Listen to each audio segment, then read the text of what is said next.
最終回に向けて各地の戦場で決着がつきつつある僕のヒーローアカデミア。今回は最新387話ニコゴリについての解説と今後の展開予想について考察していこうと思います。この動画はヒロアカ最新話までのネタバレが含まれるので概要欄のジャンププラスアプリで読んでから見てね。この動画を見終わった時あなたはあの伏線はこの時のためだったのかと思っていることでしょう。それでは行ってみよう。まずは前回までのあらすじと最終決戦の戦況について確認していきましょう。前回の386話では追撃してきたヒーローたちをオール・フォー・ワンが返り討ちにしてデクと戦っている信楽と村の元へ向かっているところだったよね。エリちゃんの個性巻き戻しの力を再現する薬を使い肉体を巻き戻し若返り続けるオール・フォー・ワンに対して肉体が消滅するまで足止めしようとする常闇やマウントレディたちの怪獣大乱戦が繰り広げられていましたが全盛期以上の力を手に入れたオール・フォー・ワンを止めることはできず追撃してきたヒーローたちは全滅してしまいます。ホークスの個性も取られたし常闇くんも生きてるかわからないしもう地獄だよ。和歌山周辺からデクと信楽がいる関東地区まで高速移動するオール・フォー・ワンを阻めるヒーローは残っておらず神奈川県の上の区でダビと戦い満身創痍の轟ショウトが重傷の体を引きずりながらデクの元へ駆けつけようとしたその時轟ショウトと飯田天也の元に一本の通信が入ります。轟くんも伯爵熱剣輪の反動が重すぎて自分で立てない状態まで弱ってるんだよね。轟と飯田に通信を入れたのはオールマイトで君たち2人は今すぐ群馬山荘へ向かえと伝えオール・フォー・ワンには強力な助っ人が来るから大丈夫だと2人を群馬山荘へ向かわせました。なんでオールマイトは群馬山荘に2人を向かわせたの？オール・フォー・ワンが飛び去った群馬山荘では未だに増殖し続けるトガヒミコ・トゥワイスとエンデバーに復讐するべく熱を上げ続けるダビが暴れています。ダビの炎でヒーローたちがまともに戦えなくなるからエンデバーは一人でダビを引きつけるために群馬山荘から離れていってるんだよね。各地の戦場の状況を観測し続けていた司令部がダビの異常を発見。ダビの体内温度が上昇し続けており間もなく大爆発を起こす状態だという報告にスカウチが絶望の表情を見せます。ダビの本当の目的は伯爵熱剣輪を使って体内の熱を高め続けてエンデバーもろとも自爆するつもりだったんだね。最悪な報告はそれだけではとどまらずダビとエンデバーが戦う群馬山荘周辺では関西の私立高校に避難するはずだった避難シェルターがスケプティックのハッキングと避難民に紛れ込んだオール・フォー・ワンのスパイによって制御を奪われダビの爆発圏内で停止していることが判明します。ダビは転送される前にスケプティックと通信してたけど避難シェルターにいる轟家も全員巻き込むことが目的だったんだ。エンデバーもろとも家族全員巻き込んで地獄に道連れにしようとするダビに対してエンデバーの個性ではダビを抑え込めないと判断したオールマイトは飯田天也の個性エンジンと轟ショウトの個性半霊半年ならこの窮地を救えると告げ2人を群馬山荘に向かわせたのでした。轟くんの個性ならダビの炎を沈静化できるし超高速で走れる飯田くんなら避難民を避難させれるかもしれないね。2人にダビを任せたオールマイトはたった一人でオール・フォー・ワンの前に立ちはだかり私が来たと叫ぶところで386話は終了しました。ナンバー387ニコゴリでは異能解放軍幹部ゲテンとミスターコンプレスの会話から始まります。ミスターコンプレス生きとったんか我。白髪で端正な顔立ちと氷を操る個性から轟霊と何らかのつながりがあると思われていたゲテンは轟霊と同じ血筋である氷村家であることが判明します。あれだけ強い氷の個性だったから霊気系個性の名門だった氷村家の血筋だったっていうのは納得だね。ゲテンは氷村家の成り立ちを語り始めます。個性が発現し始めた頂上黎明期以降他者の血が混じることを恐れた氷村家の人々は桃園同士の結婚が相次いだことで異常に血が濃くなったと語ります。個性は遺伝して混じり合うから自分たちの血筋が薄れて個性が弱まるのが怖かったんだ。近親相関を繰り返し血が濃くなり続けた氷村家は外部を拒絶し続けたことで衰退していき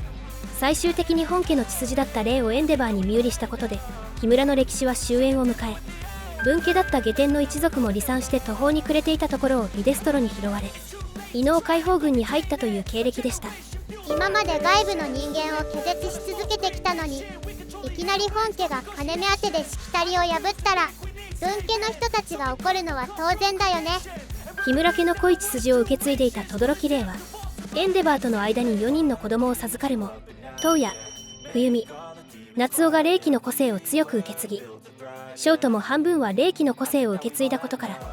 日村の血が濃いという伏線ははるか昔から張られていたということが判明します。確かに轟家は霊気の個性が多いと思ってたけど、そういう理由があったんだね。場面はエンデバーとダビの戦いに移り、軍が山荘で戦うキクシーボブたちを守るためになるべく人がいない場所へダビを誘導するエンデバーでしたが、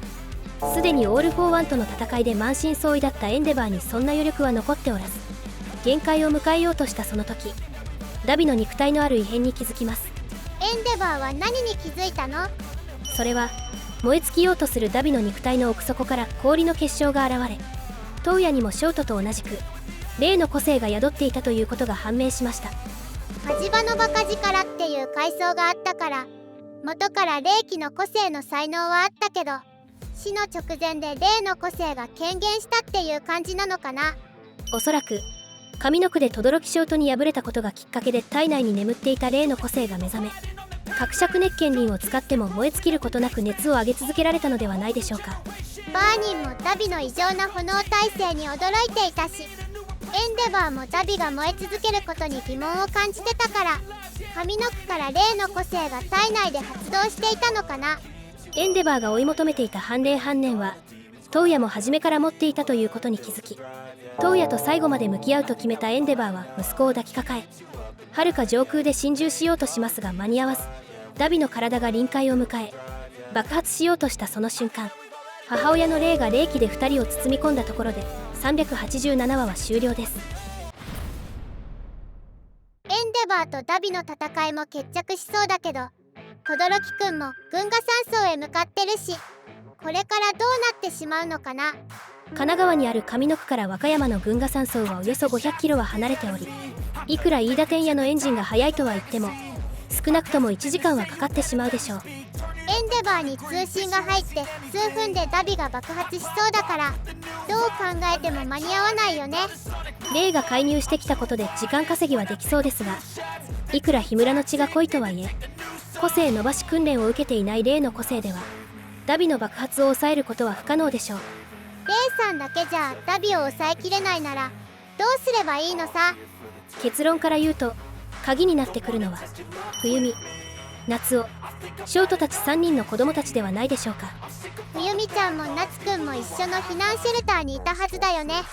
病み上がりの霊だけが全速力で燈矢の元に駆けつけてきたとは思えないので、おそらく夏男や冬美もついてきてはいるものの、ダビの熱気に当てられて立ち止まっているのではないかと考察しています。